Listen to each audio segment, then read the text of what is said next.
大家好，我叫許光明，我係一個國學老師。咁好多人咧都會揾我諮詢嘅，呢個補品啊，嗰個補品啊，適唔適合佢用咧？用咗效果好唔好咧？我一般咧都會用我擅長嘅方法幫佢做一啲測評嘅，比如話咧，我用梅花易數啊，或者用奇門遁甲啊，預測下呢啲補品 O 唔 OK 嘅。咁至於點樣去測評咧，有機會再教大家嚇。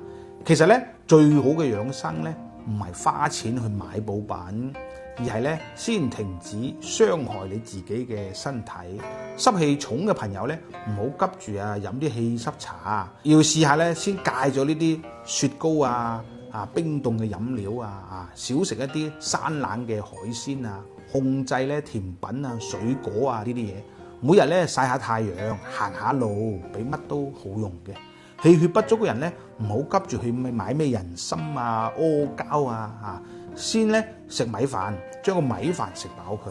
同埋咧要少捱夜啦，唔好日日掛住睇手機啦，唔好成日發嬲啦，唔好成日操咁多心啦。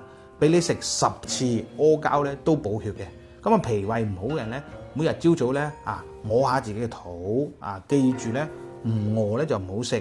瞓前咧4個鐘頭咧唔好再食嘢啦。等個脾胃咧可以好好休息一下，堅持1個月，勝過咧食好多保健品啦。藥王孫思邈咧都講過嘅，少講啲説話，少操啲心，少食啲嘢，瞓覺自然好噶啦。呢啲咧先至係真正嘅養生秘笈。一句話講晒，養生唔係睇你花咗幾多錢，而係睇你改掉咗自己幾多壞習慣。福生無量。